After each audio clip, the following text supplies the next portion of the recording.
Hello students, તો આજે આપણે ધોરણ 11માં ગણિત વિષયમાં પહેલું ચેપ્ટર ગણ વિશે શીખીશું.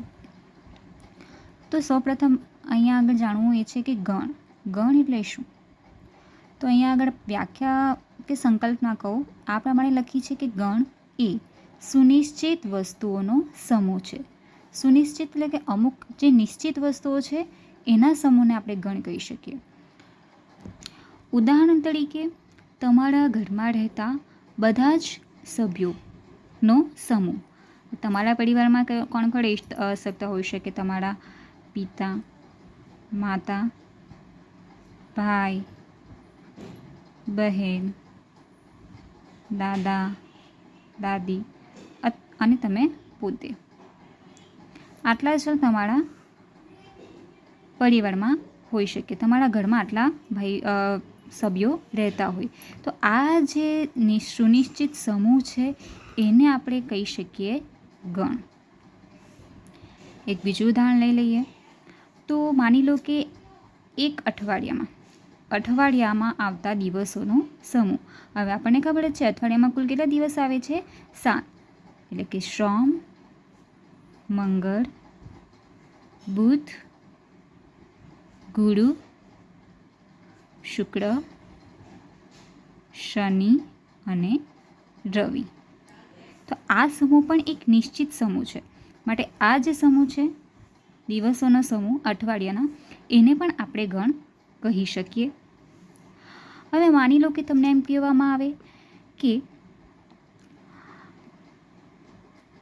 આપણા જિલ્લાના, તમારા જિલ્લાના કોઈ જિલ્લામાં જેટલી પણ શાળા છે એમાંથી 10 સારી શાળાઓનો સમૂહ. હવે અહીંયા આગળ આપણને કહેવામાં નથી આવ્યું સારી શાળા, પણ કઈ રીતે? સ્પોર્ટ્સમાં સારી હોય, ભણવામાં સારી હોય કે પછી કોઈ બીજી પ્રવૃત્તિમાં. તો અહીંયા આગળ સ્પષ્ટતા કરવામાં નથી આવી કે કઈ રીતે કેવી સારી શાળા આપણે જોઈએ છે. તો આ જે સમૂહ છે એને આપણે ગણ કહી શકીએ નહીં. એવી જ રીતે આપણને એવું કહેવામાં આવે કે ભારતના 10 અતિ પ્રતિભાશાળી લેખકો. તો કયા ક્ષેત્રના લેખકને પ્રતિભાશાળી કહેવું? તે માટેનો જે અભિપ્રાય છે એ અહીંયા આગળ વ્યક્તિએ બદલાઈ શકે. આ જે સમૂહ છે એ પણ સુનિશ્ચિત થશે નહીં. તો અમુક જે નિશ્ચિત વસ્તુ આપણે એની અંદર લઈ શકીએ તો એ પ્રકારના સમૂહને આપણે ગણ કહી શકીએ છીએ. ઠીક, ચાલો. તો હવે અહીંયા આગળ બીજો પોઈન્ટ છે કે સામાન્ય રીતે ગણને અંગ્રેજી મૂળાક્ષરોના કેપિટલ અક્ષરો ABC વગેરે વડે દર્શાવી શકીએ છીએ અને ગણના સભ્યોને અંગ્રેજી મૂળાક્ષરોના નાના અક્ષરો ABC વડે દર્શાવાય છે. એટલે કે હવે આપણે માની લો કે તમે ધોરણ 11માં અભ્યાસ કરો જ છો. તો તમારા જે ધોરણ 11માં છે એ 11A હશે, 11B હશે, એવી રીતે હશે. તો આ જે 11A જે છે એ શું થશે? ગણ. હવે 11Eમાં ભણતા જે વિદ્યાર્થીઓ છે એને શું કહીશું આપણે? ગણ એના સભ્યો. 11Bમાં ભણતા વિદ્યાર્થીઓ, 11B શું છે? તો 11Bમાં ભણતા વિદ્યાર્થીઓનો સમૂહ. તો આ જે બી છે એ ગણને આપણે કેપિટલ બી વડે દર્શાવીએ.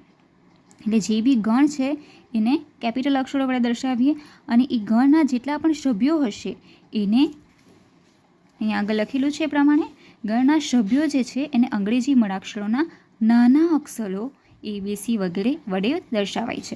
એટલે કે આ જે ગણ છે એના અંદર જેટલા સભ્યો હશે એટલે કે જેટલા વિદ્યાર્થીઓ હશે એને દર્શાવવા માટે આપણે small a, small b, small c મતલબ કે નાની મૂળાક્ષરોનો ઉપયોગ કરીશું.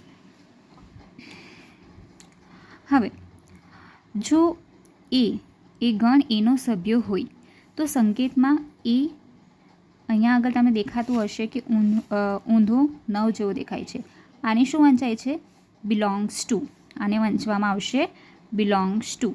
મતલબ કે એ બિલોંગ્સ ટુ એ. એટલે કે આ જે સ્મોલ એ છે એ ગણ એની અંદર એક સભ્ય તરીકે છે. બીજું છે જો બી એ ગણ એનો સભ્ય ન હોય તો બી ડઝ નોટ બિલોંગ્સ ટુ બી. અહીંયા આગળ ઊંધો નવ છે અને એના ઉપર એક લાઇન પાડેલી છે, એને શું વાંચાશે? બી ડઝ નોટ બિલોંગ્સ ટુ. અહીંયા આગળ